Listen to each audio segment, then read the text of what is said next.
Hola, aujourd'hui on se retrouve pour parler ensemble comment le concept du triangle de Karpman interagit avec d'autres tels que les syndromes de Peter Pan, de Wendy, de la fée Clochette, mais aussi la boîte de Skinner. Let's go! Il s'agit de communication entre trois individus. L'un qui va jouer le rôle de la victime, l'autre du harceleur et le sauveur qui va vouloir aider forcément la victime. C'est assez étrange d'ailleurs que ce concept-là, on va le retrouver dans différentes œuvres, dans différentes fables, récits et autres, tels que la princesse, le dragon et le preux chevalier, la princesse étant la victime, le dragon étant le harceleur et le preux chevalier étant le sauveur.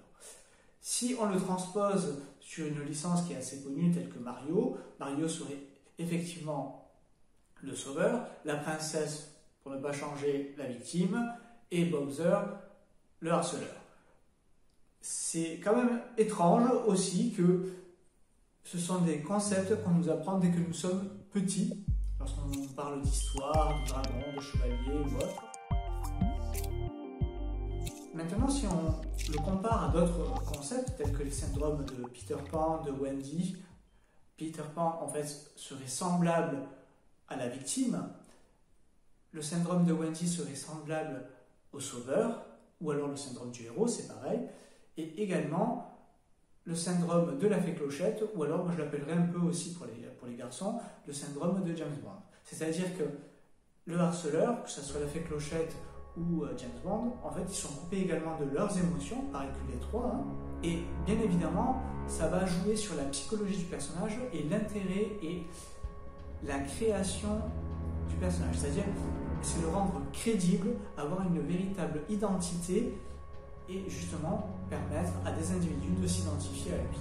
Donc ça c'est assez intéressant, comment le triangle de Karpman interagit avec les différents syndromes qui touchent directement les émotions ou en fait les non-émotions parce qu'ils sont dans l'incapacité d'utiliser et d'accepter ces émotions-là. Et ça c'est très intéressant. Également, le troisième et dernier point, il s'agit en fait de la boîte de Skinner. Alors la boîte de Skinner, ce n'est absolument pas une communication ou des émotions, il s'agit en fait du feedback. Et là, ça va être soit du renforcement, soit une punition, qu'elle soit positive ou négative. D'accord? Ils peuvent être divers et variés, on en a tous les jours. Concrètement, ça peut être des applaudissements, en termes de renforcement, ça peut être des standing ovations, qui est un peu plus élevé. Également, on peut avoir sous forme de punition, ça peut être suspendre temporairement quelque chose, une activité, une ressource ou autre. Ce qui est intéressant, c'est qu'à travers ces trois concepts, vous allez pouvoir un petit peu déceler si vous avez affaire à une personne qui est perverse narcissique, manipulatrice ou non. Pourquoi? Parce que vous allez avoir en fait la communication qu'elle va émettre, vous allez avoir ses émotions, mais aussi vous allez avoir son retour, son comportement en fait. Et ça c'est très important. Donc à travers ces trois concepts, une fois qu'ils sont mis en synergie, vous pouvez analyser. Bien évidemment, ces concepts-là sont aussi utilisés pour créer des récits et autres. Maintenant, il existe un autre problème. Aujourd'hui, pour la plupart des individus, nous sommes tous équipés d'un smartphone et connectés aux réseaux sociaux. Concrètement, ça signifie que nous sommes constamment évalués et cela représente également une boîte de Skinner que nous avons chacun dans notre poche. Nous avons des renforcements positifs ou des renforcements négatifs. Il en est de même pour les punitions.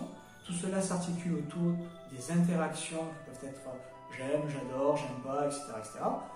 Mais aussi, c'est une influence assez importante parce que ça va jouer un rôle émotionnel par rapport à l'être qui va être, entre guillemets, évalué, mais aussi les autres qui vont évaluer. Et ça peut vous faire entrer dans le jeu, en fait, du triangle de Karpman parce que, concrètement, vous allez être soit le sauveur parce que vous allez apporter la valeur que tout le monde n'a pas encore apportée, et bien évidemment la communication que les réseaux sociaux engendrent de manière continue et autres, cette déconnexion qui n'existe pas ou qui n'existe plus entre guillemets, engendre en fait le risque de retomber dans le triangle de Karpman. J'espère que vous avez aimé cette vidéo, on se retrouve pour une prochaine vidéo, pensez à commenter, si vous voulez partager votre expérience, si vous êtes d'accord, pas d'accord, hein, vous avez le droit, hein, on est là pour communiquer, hein, c'est important. vous abonner, liker, partager et vous notifier. Je vous dis à une prochaine. Ciao, ciao.